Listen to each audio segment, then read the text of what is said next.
The demand is here, right? The money is here. The demand is very, very clear. We don't have the stores, guys. We need more stores. That's why I've been on this mission to open 100 Black-owned beauty supply stores in a single year.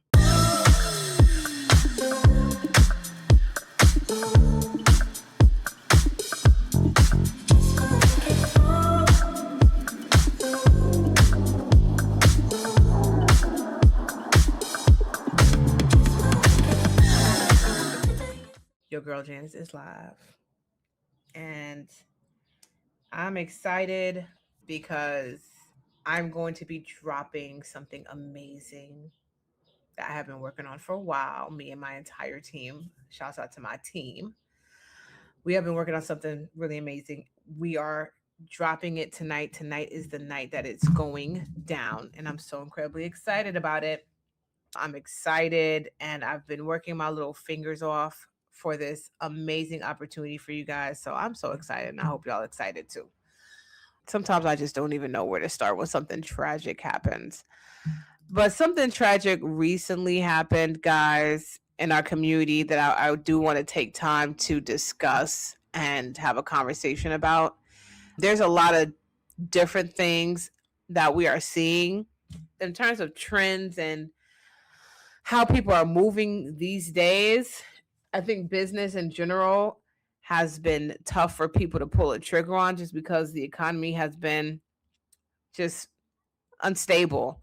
And you guys know my story. I started during the mortgage crisis of 2010, and it was a really bad time, like no gas. People couldn't find gas. Unemployment was at an all-time high, and I started my beauty supply store at that time. And my parents thought I was crazy, but that's what I decided to do. So I understand the fear around not wanting to pull a trigger on something that seems really, really scary. So we're going to get into it. I do want to discuss certain trends and things that we've seen. I don't want to overdo the content, but y'all all know, and you are fully aware that beauty supply is a multi-billion-dollar industry, and it continues to increase every single year. We haven't seen a decline yet. Okay, 74 billion is projected that this industry will make by 2027. And we're talking about the multicultural beauty market, right?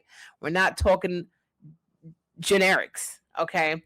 9.4 billion is spent every single year by African Americans.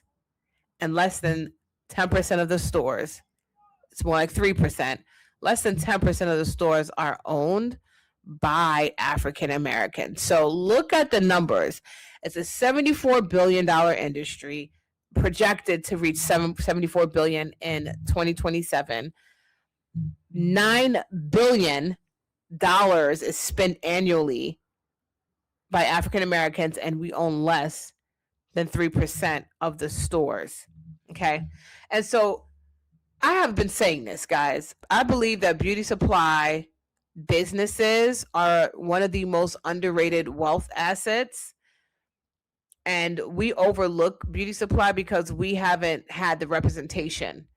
But here's the facts, and the money is here. The demand is here. Money is being spent. Okay. Money is being spent in this industry. We continue to fund these businesses, and it's businesses that are not our own. Okay. For decades, we have been building someone else's dream. We are talking about the Asians, the Arabs, okay? We all know that this group dominates the market, and it's been dominating the industry since the early 1980s, okay? And here's what this means, right? Every dollar spent on a non-Black owned business leaves the community. Okay, that means our Black dollar does not have the opportunity to circulate in the community like it does in the Jewish community. The Jewish dollar circulates in the Jewish community 20 times before it leaves the community. The Asian dollar circulates 14 times before it leaves the community. Y'all want to guess how long the Black dollar circulates or stays in the Black community before it leaves? 1 hour. 1 hour. Right. So that means as soon as us Black people get paid, We put our money into someone else's hands that don't look like us. That's what that means. Okay. But that is starting to shift. We started to see the shift during another tragedy, which was George Floyd and the Black Lives Matter movement. That was our first battle cry for unity and to support Black. That was the first time we saw that, right? And it seems like a tragedy has to happen in order for us to support each other. It's absolutely insane. But when the George Floyd situation murder happened and we had those protests and it was a lot of outrage, right? Black Lives Matter movement was at its all-time high. That's when we saw a lot of people supporting Black-owned businesses. And it was like, it's up with the support, and then it's down. It's like a roller coaster, right? And the same thing happened recently. We have the Rick Chow incident where a store owner in South Carolina killed a young Black man who he thought was stealing. And now it has reignited a conversation around why we as Black people continue to spend in spaces and in places where we don't receive respect. Okay? Why do we continue to spend and return to places and spaces where it's just a transaction and we don't get respected? That man, Rick Chow, the murderer, previously shut out 2 other people, like 2 other similar incidents. There was like videos. I've seen a video of him like fighting people. Like he was known for fighting people in his store. He shot 2 other people. Like there was literally 2 other incidents where he thought someone was stealing and he took his gun. He took his gun out. And he has multiple businesses in Black neighborhoods. And people still patronize his business. Why? Why do we do this? That is my question. Why do we need some type of tragedy, some type of protest to support each other? Why does someone have to get killed? Like, this is insane. And so now we have the Asian boycott. I say all that to say, now we have this Asian boycott. And now this is our opportunity, because we've never really had a boycott specifically on Asian businesses. But we know that the Asians come in and they target Black communities to make money off of. Now, there's a man that's going viral saying, I wish the Black people would boycott Asian-owned businesses. And guess what? We will. Because they come into Black neighborhoods and they set up shop. So we will. But here's the other part of this coin that I want people to hear. Like, this is what happened with Target, y'all. We boycotted Target last year. We were very successful at that. And then people just went to another big box retailer that's just as racist. Walmart. Okay. Dollar General. They're all like Walmart. Okay. We have to be able to build Black-owned businesses so that the money just doesn't go into another racist hand. Like, it redirects back to the hands it's supposed to go to. Okay. There are millions of people looking to shop at Black-owned beauty supply stores, right? There's people hungry, ready, prepared to spend at Black-owned businesses, but it's hard to find. Like this past weekend, y'all. This past weekend, I was like, I want to go and get like a facial. I want to get a massage. And I'm like, for a second, I was going to go to my normal spot. I'm sure they are the Oriental, some type of Asian, right? But they are very, very nice there. But I was like, nah, I can't. I got to figure out where to go. And I had to sit and I had to Google for a while. Like, it took me an hour to find a place to go to. And that is the issue, guys. The demand is here, right? But we just don't have the stores. We just don't have the businesses. And so this is why right now It's time for you to open that business. It's time for you to open. I'm talking to beauty supply stores. It's time for y'all to open y'all beauty supply stores. Y'all are following me because this has been on your heart and your spirit for years. The time is now. Because guess what? Somebody else is going to be paying attention to what I'm saying, and they're going to open in the same community that you are thinking about opening your beauty supply store. And I have literally seen that happen time and time again. So now let's talk about where I see beauty supply heading for 2027. So the first thing that I want to talk about is the reality of big box retailers and how they are currently losing ground to our smaller independent stores. There are certain purchases that require a conversation, right? We can all agree that in retail, in general, there are certain purchases that require a conversation. And beauty supply is one of those purchases that require some type of conversation. And for decades, we weren't afforded the opportunity to have a hair consultation, to understand why this shampoo is $5 and this one is $50, right? This is where big box retailers are currently losing because they don't have that personal touch. Everything is checkout, self checkout, self this, self that. Stuff is behind the glass. I got to press the button just to get to the stuff that I want to buy. I'm not doing that. I'm not sitting here to wait for you to unlock the glass to get the high end shampoo. It's ghetto. I'm not doing it. I want to shop somewhere where I can go ahead and pick up my product and ask somebody some questions, and they're going to know exactly what I'm talking about. They're going to know exactly what I'm going through with my hair struggles.